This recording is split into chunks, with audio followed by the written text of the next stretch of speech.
Ladies and gentlemen, welcome to the CCS Invitational finale. I'm joined with Mr. Bepic with the first place game about to get underway. Charlotte, the 8th ranked team in CCS, takes on 7th ranked James Madison in a fight for the title. Hey, this should be a banger nation. The finals of this tournament could not have shaped it any better. It's number 7 versus number 8. It's an SEL matchup that I'm hyped to see. It's a rematch of a series that I watched go to game 6 in a best of 7 about a month or so ago. Two teams that are hungry to prove themselves, and what better way to do that than in the finals of a tournament? We almost had Grand Canyon here. They had to reverse sweep GCU to get to this point. It was almost GCU James Madison, and Charlotte overcame an 0-2 deficit, got it through 3 good games in a row, and now they're here. James Madison again, 7 versus 8. So the winner of this likely to jump the other person on Monday. Absolutely. I mean, this is a quality win. This entire tournament was full of quality wins, I think, for everybody involved. GCU taking down South Carolina in 5 as well, and then going to 5 with UNCC. That's a team that needs quality wins right now. They are so up and down at the moment, but you take your W's where you can get them at this point in the season, especially as we're going into conference play. You got to make sure you're ready for those big names in your conference. That they are. I mean, James Madison plays Louisiana next week. That is a big game for the Dukes. So we'll see how that one falls, as both those teams still, I think, undefeated right now, but it's going to be exciting, but tonight it's a big game for both programs. Definitely, and I mean, a big opportunity for James Madison. They've been asking me to help them prove themselves with show matches. I know they're hungry to improve right now. I watched them play against Shawnee State last week on Tuesday Night Lights, and that was a 4-0 sweep. JMU was dealing with some ping issues, but it still looked decent against one of the better teams in CRL. So I know they're coming into this, taking this series as serious as possible. And I mean, UNCC, it's their first semester as an official varsity esports program, and so they're always hungry to prove themselves. It should be a good set. That they are. And last night Grand Canyon fell in 3 straight games, and the 3rd place game to Iowa State, they completely dominated. I mean, it wasn't complete domination, but it was 3 1-2 goal games. It was close, but Iowa State had it from the start. They took 3rd place. South Carolina swept Nebraska in the 5th place game, and Idaho State swept California in the 7th place game. So our last decision game here, Bepic. I mean, I know you said earlier off broadcast who you thought was going to win, but I'll ask you again, so you can say it on stream and who you think's going to win and how many games. Asking me to put my money where my mouth is right now. Fair enough. I definitely favor James Madison here. I've been high on this team since they picked up Pigeon. I think for obvious reasons, he has slotted in very well with Gad and ability into this team. But UNCC is a solid roster. They've been stagnant, I think, a little bit with their results. They haven't found the next level that they need to really jump up in the rankings of CCS, of Colleague, whatever you're looking at generally in the Collegiate Rocket League scene. I think I favor JMU probably in 4 games. I want to say 5. I don't think that's a far-fetched prediction to say it goes to game 5, but I'll take JMU in 4 here. I'll go JMU in 4 as well, but I hope it goes to 5 for the content purposes. Is again in the Sideline Sports Invitational, the championship game went to game 5. So why can't we get game 5 here? I mean, well, let's get both of our MTEs to game 5 in the first place game. I think it'll be fun to see. A Nightlights Invitational as well. It's Wichita State UT Arlington game 5 that UTA came out on top of. So it would be fitting to have a full slate of game 5s in these final matches of tournaments. And I love the idea of the preseason. I guess it's not preseason. It's the pre-conference play invitationals that we've introduced this season, Nation. That was a brilliant idea. It's given us a lot of entertainment, and I think it's cooler. Like it counts the same as a regular non-con win, but you get like a theoretical trophy in your theoretical trophy case for coming out on top here. And you still get the chance to play tons of quality opponents too, and rather than playing a normal non-conference match, you have a chance where you could play 7 other really, really good opponents. And you get Charlotte, James Madison here. We're just waiting on Pigeon to get up with games. He's got like a minute 30 left in his ranked games. So we're just kind of waiting on that to get over with while we're sitting here yapping. But it's been an interesting week, Bepic. A lot of upsets across CCS this week. I mean, if you missed last night, Rutgers swept Michigan State, and then hours later dropped to Washington in game 5 at a midnight Eastern kickoff. It was a crazy night. I think Peaceful said it well. He's like, how do you go from sweeping Michigan State to losing to Washington? With no offense to them, of course, but I mean, Michigan State saying in chat that they are changing up their play style. I'm wondering if they're using this as a place to get reps in with a new play style. That's a team that across the entire CRL landscape is trying to take that next step and prove that they're a top 20 team right now. And they very well could be. Got to make some runs in some CRL Opens, have to prove themselves in leagues like CCS, like Great Lakes. And I think if they believe a play style change is what it takes, then I trust Coach Jimmer there. Yeah, I mean, speaking into existence here, Charlotte, James Madison, both have not really seen far deep play into the tournament. Could this finally be the season where we see the 49ers or the Dukes get far enough to make a statement this season? You have to ask that question again because Lazy was asking you to be his Valentine in game chat, and I offered my services. So please repeat the analysis. Well, both these teams have not seen deep play in the tournament in CCS at all. I mean, could this finally be the season where Charlotte or James Madison can make a deep run? I think it should be. You never know when you get to a single elim 64 team bracket whether or not teams are upset prone until you actually see it happen. But it should be. These should be teams at the end of the season that are on the 2, 3, maybe 1 seed line going into the tournament. And I mean, a night like tonight kind of bolsters your resume. I think come the national championship season, we're going to be looking back upon this series to see maybe who should be on the 2 line, who should be on the 1 line. It all depends on how conference play goes, obviously, but this is a great first step. And with Akron and Michigan State taking early busts to the record, I mean, this could be a big win. So we'll never know who could end up as the last 1 seed alongside what we expect to be Drexel and Missouri. But outside of that, we don't really know who the 3 and 4 overall seeds will be. So this could be a huge victory come April. There's a lot of parity across the CCS, across all of CRL right now. I don't remember who I was talking to about it, but the 20 through 80 range right now in overall Collegiate Rocket League in NA is so close. It feels like the number 79 team can beat the number 25 team on any given day. It's awesome. This is a great time for Collegiate Rocket League, and we are really being treated to 2 top 48 rosters right now across all of NA CRL, top 8 in CCS, and they should be able to put on a show for us here. We got 2 top 10 teams going head-to-head. The players are ready. Let's get down to the field. Game number 1. Charlotte, James Madison. Hopefully it's an exciting series. Hopefully it goes to Game 5. So all 3 MTEs saw Game 5 in the first place game. All right, let's do this thing. Big time to step up for both of these rosters. You know this series will be reflected on Monday when we reveal the next top 25. It's just a matter of who goes up and who falls to the ground. Already it's an early opportunity for JMU that Bala had to cut off quickly, but he's giving the ball right back to Gad, who's cutting back in a 1v1. He will beat Knight and score first for the Dukes. James Madison just 12 seconds and make a statement early, Beppick, and this series will be reflected upon as well on selection weekend in April. So this is a big game for both teams. I mean, again, an early start for the Dukes. They got to continue the pressure, though. And I love that it's Gad making an impression early on in game 1 here, because typically if you watch this matchup and you're just looking at the bright stars on the field, Bala and Pigeon are going to attract a lot of eyes. But this series is going to come down to how unlocked I think the supporting casts are. I mean, Lazy and Knight have a lot of chemistry together. They've been playing together for a while now, but Bala is making an impact right back as he gets the equalizer. Yeah, we knew, this is going to be a shootout. I think it's going to be high-scoring games. Their defenses are good, but the way these offenses function, I mean, Pigeon is mechanical superstar. Bala connects very well with Lazy Knight. I think we see high-scoring games all series long. It's going to be an offensive shootout. I hope so. I'm all here for a couple of creative offenses doing battle throughout a best of 5. And Bala stepped up right there, and now it's Lazy's turn. Challenges Pigeon, who gives Gad the ball off of a successful 50-50, and JMU will get their opportunity in the offensive zone, with Pigeon nabbing some boost there in the corner, but having to retreat as UNCC bites back.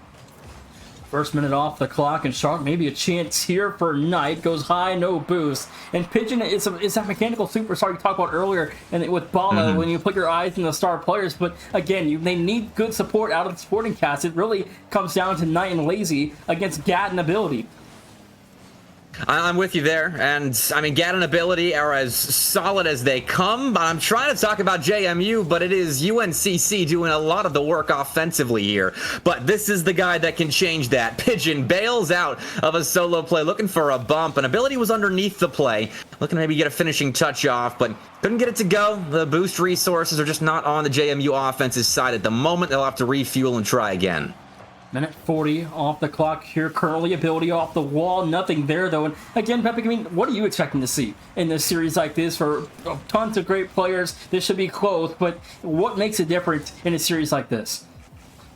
I mean, it's a healthy combination of your star play and just making smart decisions, remaining solid. Your off-ball movement, like Pigeon showing us right here, is super important. It's the little things that are going to make the difference here, because you've got superstars, really 6 superstars that can 1v3 a defense, but those plays aren't going to happen because as good as these teams are in offense, they are right there on the back line as well. So you have to make sure you're hitting your shots because the shooting lanes are going to be thin. The opportunities are going to be few and far between, at least at high quality or high levels of quality, and that is what it's going to come down to. It's just those little things. This might drop down for Knight. The shot, crossbar, good. 2-1. There we go. That's not so much a little thing. That was a big counterattack here. Nice dribble, turned into a great 50-50 ability. If he has 5 more units of boost right there, he gets higher up on the ball is killed, or at the very least a neutral challenge. Instead, though, it stays high, makes the back line of JMU awkward, and they're forced to concede right there. And those are the margins we're playing with here tonight. It's going to be tight margins. I mean, again, it comes back to that flip reset pass Pigeon saw about a minute or so ago, and it was completely broken up by Charlotte's defense. I mean, you're going to be seeing not too many big holes open up offensively, so you have to find a way to really thread the needle in order to score in a series like this. And when I talk about this being a rematch between these two teams, I'm thinking back about a month or so ago when they played on my stream. It's a best of 7. JMU came out and set the tone. I was worried it was going to be a 4-0 sweep, not even close. And UNCC bit back, but that was a lot later in the series. They had to scrap for their wins there. But here, UNCC looked like a different team. And that was a long time ago. I watched these two teams play each other. But UNCC look so good at the moment. They're winning the possession battle. They're challenging effectively. Their back line looks stout, and with 90 seconds left, a 1-goal lead is nothing to scoff at. Yeah, about a month into the semester, too, and teams starting to grind again. And Charlotte, they look really good out the opening part of this series, but again, it's still a long night ahead of them. It's just 4 minutes into game 1. James Madison, a heck of a roster. They're going to adapt with maybe a chance, almost an own goal. All right, JMU is a little skittish right there, but they get the job done, I suppose. And Gad is right back, forcing a double commit on the UNCC goal line. That was scary defense out of the Dukes a moment ago, but I get back to playing offense, though. UNCC don't spend too much time on their back line. And JMU was just kind of panic jumping there, trying to get the ball out of the paid dirt. But 47 seconds left, Epic. I mean, what a start to the series. Game 1, a 1-goal difference with under a minute now to go. We knew that was going to be the case. These teams have had time to get used to each other. UNCC has played a whole semester with this trio. JMU have been grinding with Pigeon joining Gad and ability. And this is a grand finals. Both these teams are taking this series seriously. But we still get goals like that. This still is Collegiate Rocket League. We're tied. 25 seconds, and the ball just couldn't get to that ball and make enough pressure on. I mean, he tapped it, but it didn't really do anything. It opened up the shooting lane. 25 seconds, back to level. Oh man, I love the awkward moments right there, but it's set up by the great bump attempt that Pigeon took in the solo play. Took ball out of the play, so Knight has to play the 50-50 with Gad. It's a whifty instead, and so the third man is left so awkward. Poor Lazy, and here JMU have almost found a lead with 10 seconds left, but Lazy makes a nice stop. 5 seconds ago, Charlotte should have the last offensive possession that they will. This clock is 0 on the ground, and we got overtime in game 1.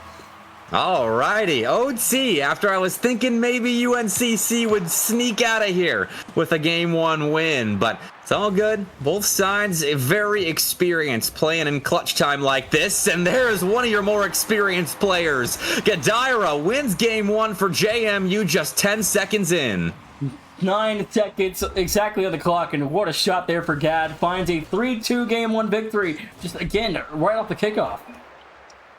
9 shots to 6. JMU, a bit more productive offensively, but that was so back and forth. I mean, UNCC went 50-50 with JMU with boost consumption, field domination, ball possession, all the statistics you would look for when it comes to offensive productivity. But what it comes down to in this set, like I said, it's the small things. But, I mean, right there, JMU found 2 big plays to swing that game from a 1-goal deficit in the final 30 seconds to a Game 1 win.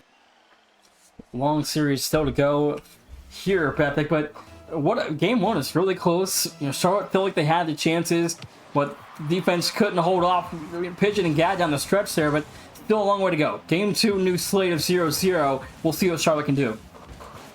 Oh, Knights awkward there on the back wall, so Lazy and Ball were jumping a little bit, though. Ball had a good angle on the ball on his goal line, though. UNCC can't quite find a substantial clear. Now Gad's in a 1v1. Scratch that. It's a 1v2 that Knight comes back in, makes it an even defensive posture for UNCC. It's a good stop, but they are scrambling early here. Not a ton of boost, and ability makes them pay. 1-0 Dukes. Another early James Madison goal again. I mean, they struck early in game 1. They strike early here in game 2. Ability, I think that's his first of the night. I believe so. Gad had 2 in game 1, and I think Pigeon scored the other one. So ability's on the board here. And 30 seconds in, it's a good time for it. JMU pick up right where they left off. That's 3 unanswered. 4:20 to go on the clock here. James Madison leading early. We'll see if Charlotte can respond quickly like they did in game number 1. But, again, as the series goes on, these defenses are going to be even tougher to score on a flip reset from ability. The pass, no good. Bala able to break that one up the first minute. Still sits 1-0 for the Dukes. So far, it's been 80-20 possession for JMU. They've only got the 1 goal, but UNCC have been seriously backed up in this first minute. Though Bala just stole a key boost in the corner there, so the Niners will have plenty of boost for this one, and Bala's taking a light shot on target. Almost found that spot between ability. I think it was Pigeon on the goal line, but not quite. Good save by JMU, and Pigeon's breaking out the other way. This is where they're dangerous, when Pigeon is creating space for the JMU offense. It's been really fun to watch Pigeon. I've known him for years. He played in BLCS as a Champ 3. Now look at him here today. I mean, 3:28 to go, though, in game number 2. And James Madison really starting to feel it here in this series. That makes me feel bad about my Rocket League skills, that when he was a Champ 3, I probably also was a Champ 3, and now I'm in the booth, and he's the one putting on a show. But regardless, it's only a 1-goal lead for JMU here. They'll need more for certain, as UNCC's been knocking on the door. Not with copious amounts of possession, but with a couple of good looks in transition. That was close for JMU. He played in the Academy League, wasn't even high enough rank to qualify for the main league, and now he's here to playing at a star level, rank A, deep runs in RLCS. I mean, he's got all these accolades. But, oh my, Pigeon, maybe a chance. Pigeon, no good. Almost a beautiful goal there. Close, but no cigar. Still just the 1 goal for JMU, but finally UNCC's defense is spread too thin. 2-0 Dukes. 2:36 just before the halfway mark, and ability now is second of the night, and James Madison just finding ways to get all 3 players involved. I mean, the Niners have done well so far in this game to make sure there's at least one guy capable of defending against the JMU attack on their goal line. But they were just spread out, had to invest some resources into offense, and it came back to bite them as they couldn't get back in time. But boost has been a problem for UNCC. It feels like every time JMU's finding a transition, they're contending against a UNCC backline. That's a couple of empty tanks. So Niners will have to get creative here in game 2. They're down a game already, down a pair of goals here on Forbidden Temple. It's not looking great, but there is time on the clock to work with. Maybe a chance here. Gad on the goal line. Rebound for Bala. No good. The high Pigeon there for the save again. And James Madison just is so fast to adjust defensively and react to high pressure shots. And they've done so well in the first 9 minutes here. Ooh, Bala took that ball across his goal line and realized he had space. Fair enough. Scared me for a moment, but he knew what he was doing there, though doesn't result in UNCC possession. Instead, Pigeon claims the ball for his own, though can't do much with it. It's Bala's turn. Off the ceiling, he's got 12 boosts left. Gets a flip reset and a shot past ability. Bala just stepped up big time. Plenty of time now to go here for one more. Bapik. Bala, we mentioned him earlier, it's an all-star, and he's making his statement known here in Game 2, leading his team at least to get back within striking distance. That's a huge goal, too. I mean, going down by 2 into the final minute, it's not where you want to be. Obviously, I don't think UNCC is too phased by any deficit, but still, that is huge to make this a manageable game, too, and instill some electricity into the comms. I mean, that is the type of goal that gets your teammates excited, seeing you step up and 1v3 a defense, and now UNCC have some time in the JMU end to really think about how they want to attack this equalizing opportunity. Final minute approaching here. You just need something quickly. If you can take a chance and full send the house if you get a look you like, but this last minute needs to be highly efficient for Charlotte. JMU playing in the offensive zone, testing that UNCC back line, and again, a couple of empty tanks right there. It was Knight and Bala. Knight still low on boost, so Ability gets a hat trick in game 2 and takes advantage of, again, a thin UNCC back line. And get off the assist. I mean, Pigeon's just getting high production out of his supporting cast to put it on paper, but Bala can't do everything. Lazy Knight have to get involved to the equally same level that we're getting right now out of Gad and Ability. Okay, in the corner there again, Lazy low on boost. He's alone on the back line as well. This is rough for the Niners at the moment, and JMU are all kinds of in their faces. Pigeon keeping it that way into the corner, contests Lazy, but needs Gad on the back end of the play to continue that offensive, and he can't do it either, so JMU back off, and there is some life here for UNC Charlotte, but Pigeon's on the ball. He can waste a lot of clock here. 15 to play. Ability on target. Ball left by his lonesome. Will find the save, but I think at this point in the game, it is too little too late for a 49er comeback. Oh, hold on. It's okay. Yeah, never mind. I saw the passing play developing. Ball was downfield, but Knight didn't have the angle on the ball to put momentum behind it. And so JMU, I mean, they were tested maybe for about 30 seconds right there, Nation. The ball is solo play and then the possession after that. But outside of maybe that 30-second stretch, that game was all James Madison. 100% agree. Now at this point, Charlotte need a reverse to get to game 5 where we see all 3 MTEs go the distance in the championship game. But again, I would say it's far-fetched to get to that point, but it's going to take a lot more effort for Charlotte after the first 10 minutes here. And we were mentioning the supporting cast coming into this series, and if you look at the total goals scored for JMU especially so far, it's been Gad and Ability scoring 5 of their 6 goals in the 2 games that we've played so far.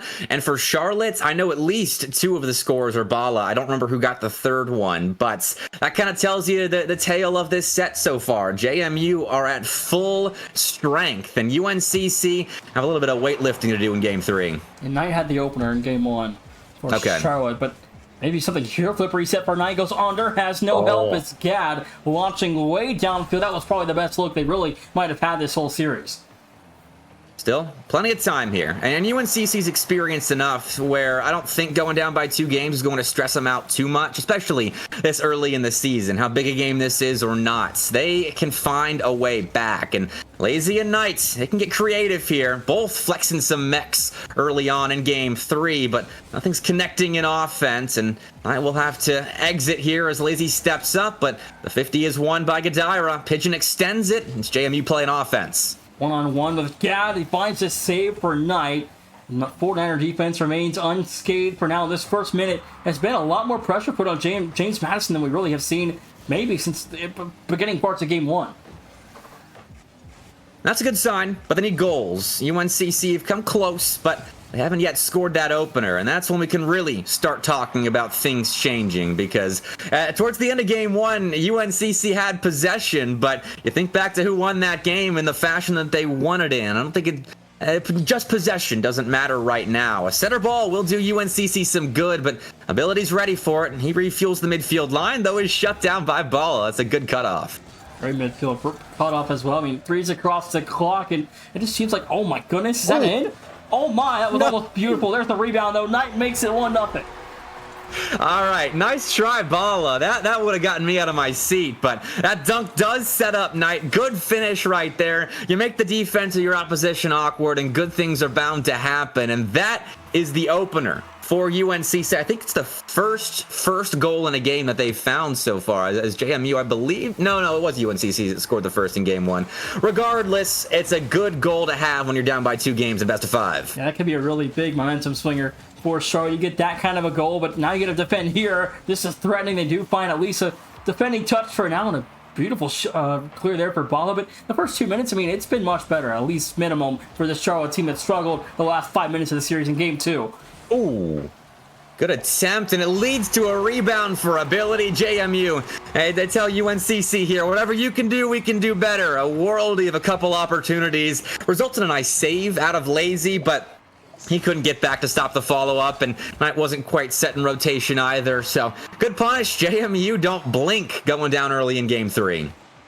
Back to level here again at 1 apiece, and similar sort of Game 1, an early tied-up score, and we saw really nothing on the stretch of the last couple of minutes. But again, you need high production for Bala.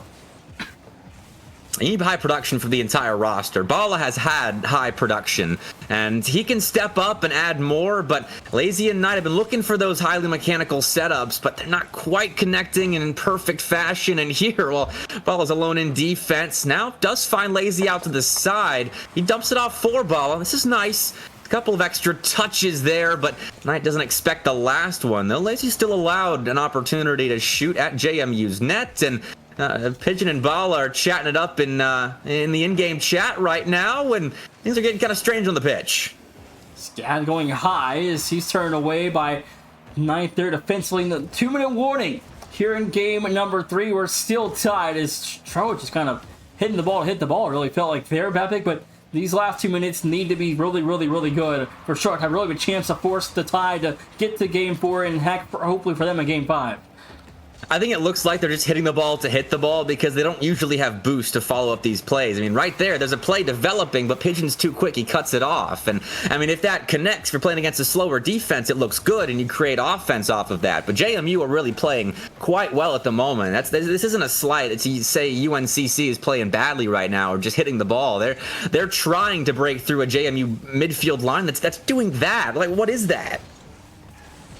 I mean, it's highly efficient. That's almost an own goal. There's this save, and we've seen both teams have a couple of own goal scares tonight, Bepic, but neither has had that shot actually go in, fortunately, for their defenses. But this last minute, Charlotte needs a big play. They do. Still, we're tied up, and we could find ourselves in another overtime similar to Game 1, but that's a nice 50-50 out of ability. No boost to really follow it up effectively, but does draw 2 blue cards off the backboard of Charlotte. Although Pigeon sent all the way back, and he's dunked by Lazy. I love that in-your-face pressure on the JMU back line. 45 seconds to go. Pigeon looking for a redirect to add some razzle-dazzle to his shot, but it couldn't even make contact. But these last 40 seconds, I mean, it's been very telling. And if this goes to overtime for Charlotte, do not let them lose the game in the first 10 seconds off a kickoff again. Okay, Ball can cut back on this. UNCC sent everyone after that ball, and yeah, I'll agree with you, Nation. A 10-second OT that JMU's on top of would sting a little bit if you're on the Charlotte side, but they still have time to take a late lead here, but have to play good defense, and that will help. Ability is forced to send that ball backwards, bumps Pigeon, and UNCC, they've got one last go at this in regulation. They take a quick shot that Ability is able to stop, but this should be a grounded ball. Instead, Lazy kind of forks that up to Pigeon, though Pigeon wasn't in any kind of position to carry it. Overtime again in Game 3. Hopefully not a kickoff goal to end things right here, but it looks like we won't have that night. He'll take it for himself. Doesn't go for the flip reset, though. Did get a dunk, but again, we're through the first 10 seconds. They at least survived the opening kickoff. That's nice, but they want the win, I'm sure. This is a big statement kind of series, and to go down in sweeping fashion would absolutely hurt you. Although JMU have been playing well, I know Charlotte feels that this is a winnable series. They've been right there. A couple of overtime games now, and then Game 2, JMU kind of controlled, but you can let one go as long as you're able to step up elsewhere in the set. And right now, Paul's been the guy stepping up for UNCC for the most part. Lazy Knight have had a good Game 3, but he has to buy a lot of time there for Lazy Knight to get back, but they found a big clear, and it's over Ability's head. That's game. They get one to fall up Epic. 47 seconds into overtime. They at least now have a game secured in this series. They're going to Game 4. Maybe we'll see if they can push to Game 5.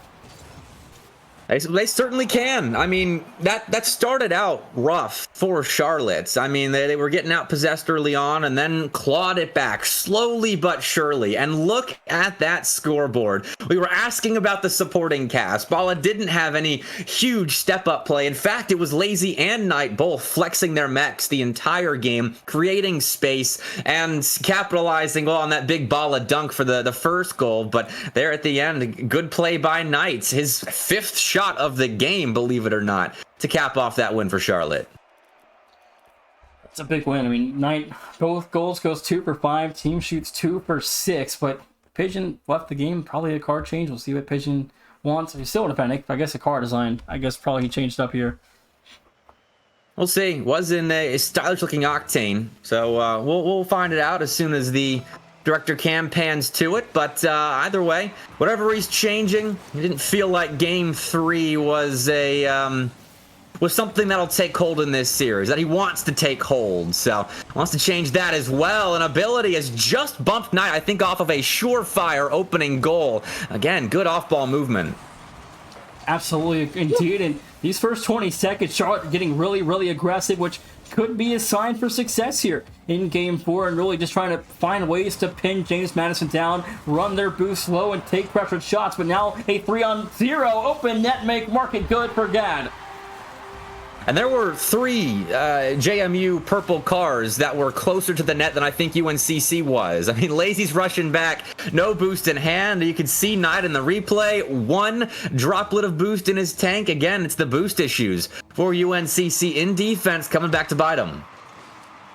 4:20 to go. Now Charlotte will trail early on again. Here in game number 4 in a must-win scenario. Make it 2-0. Gad has 2 in the first minute. I want to watch this again because Ability's the first man here, and side flips, I didn't get to see in a replay if he goes after a bump right there, but he was out of there, so I can only imagine that's what he was aiming for, and the Niners were really thrown off by that quick JMU strike, and they're down by 2 quickly. You need to find a way to get sparked momentum again, as maybe they see something here. Knight, a weak shot, no good. Pigeon able to save down. Probably should have let a teammate behind him shoot with much more power, but Lazy, another weak shot on target there, also unable to fall. Minute off the clock, still 2-0 favors James Madison. Ooh, okay, well that'll change quickly. Bala just took a chip shot from the corner and found his mark. Pigeon was looking mighty awkward right there. Then that ball rolled up the corner wall ramp just as a little tee for Bala to tee off of, and that's a nice shot. So UNCC never really out of these games. They're staying in the fight. They're not, anywhere close to out of reach. They're always right there, but sometimes they've been real close, can't finish a job, but here in this game, you got to find a way to find one more. Big clearance. Lazy's low on boost again. A lot being invested in the offensive zone for the Niners, and so Pigeon's allowed a chance to shoot, but Lazy did refuel, got back for the 50 and the consecutive one as well. It's a big clear. UNCC can now operate on the offense, but Gad turns them back. Knight now contesting ability at least forces a miss, and well, it's still weird on the field. 2 minutes almost elapsed here in a one-on-one, maybe for ability off a redirect. Didn't take it on target, though. And Demos trading galore on the Charlotte side. Now Lazy by his lonesome over the last defender. Ability able to respawn in time, and might miss opportunity there as well. And I think they're seeing opportunities come and go, but they can't capitalize. That's the case in this series. It is not easy to score. I mean, I'm surprised that JMU was able to, in the first 2 games, average 3 goals per, and since then it's slowed down a bit. But UNCC, they've gotten 2 goals, then 1 goal, then 2 goals, and right now just the solo one on the field. But that'll change with Lazy can get past Pigeon. He cannot. That is a fast recovery in the corner, and the defenses will continue to prevail. Charlotte's midfield pressure has also been very, very good. A lot of demos, a lot of bumps, and they're keeping the ball at bay in the JMU side, which is only good news for the offense, but you have a half to work with. You need 1 to fall eventually. It's a pass cross. Knight's got boost here as well. We'll just play the ball downfield to Lazy. Fuels up in the corner, but Pigeon steals the ball away from him, and we'll attempt to take a challenge there at the midline, but Bala contests him nicely, and the Niners will continue to work this midfield. 2-minute warning in game number 4. Bala goes high, faking out Pigeon here, goes under actually. Nothing there, though, in the midfield. And again, this clock becoming a factor here in about a minute. Lazy with some space now. Just looking for anything. JMU are locking down the center third. Ball lets that ball go. Look to follow up, but Gad plays it into space. Ball does find an extra touch here. And UNCC, they're knocking on the door, but no one's answering for JMU here. Gad will meet Lazy on a solo play air dribble, and now is a breakaway with ball with a lone defender. 1:28 to play. James Madison just trying to hold off Charlotte's offense for a little bit longer, but maybe something here in transition. Ball up towards midfield. Knight and nowhere to be found across the midfield, but again, this last minute 15, they just need something to create an opportunity in the midfield to fire a pressure shot on target. Yeah, well, that's a nice pass across. UNCC been connecting well with those cross-field passes, but that 50-50 goes awry, and Pigeon's got room here. He's so good in these 50-50 positions, but Balla strips him of the ball, and JMU will collect, but this isn't an established offensive try, and ability's a little bit weird here. So UNCC find a little bit of room, send Pigeon into next week, but now they got to deal with Gad. Now the clock is a serious factor in this series. 40 seconds to go. You're still trailing one. You've been trailing for about 3 minutes or so, down one after the early goal to get it within one again. But that was 3.5 minutes ago. Now you're 30 seconds in the game. You're still trailing. Make that two. Ability might have put the series away there. Huge finish by Ability. He has had a massive back half to this series. Look at that. In Lazy's face, he puts that away and might put this series away if JMU can hold on for another 30. Charlotte need either this one to come now or the next one to come ASAP, but they got to score in about 20 seconds, at least minimum. Leave a couple seconds if they can for the kickoff. Well, that's a win for JMU. Pigeon will get back to the ball and center it. I don't think that was on target ever, but it's a great time waster. It's a big clearance out of Lazy off the UNCC backboard. Pigeon collects, takes a 50 that he does end up losing. There is time, but the Niners invest too much into offense. Pigeon will put this series on ice, and the winners of the CCS Invitational will be the Dukes of JMU. James Madison, no game 5. They get it done in 4 like we predicted on the pre-show. 2 seconds left on the clock, but that last goal secures the victory. The CCS Invitational champions, the James Madison Dukes, remain unbeaten. Huge win for them. UNCC, I mean, throughout that entire series, looked very solid. It was obvious why they are a top 8 team in the CCS, but JMU made a case, I think, to maybe break into the top 5 as they handled business against the Niners, and they looked pretty good doing it. I mean, Pigeon definitely had his moments that set, but Gad and Ability were hitting their shots. They had their solo play moments as well. That was a hard-hitting JMU roster that just took the pitch in front of us. It's going to be a fun team to watch. We'll see what they can do with Louisiana on the docket next for JMU. But what a season it's been so far. I mean, a couple weeks in, and we're seeing a lot of high-quality games early and a lot of close scores, which is always fun to watch. But Pepe, thanks for joining me. It's a lot of fun. Of course. I'm always happy to jump on for a series between 2 heavy hitters in the CCS, especially when they're SEL teams as well. I got to support my region, and I mean, the guys delivered. That was great entertainment here on a fine Friday night. And it was. Well, happy Valentine's Day to everybody watching. We'll see you guys later.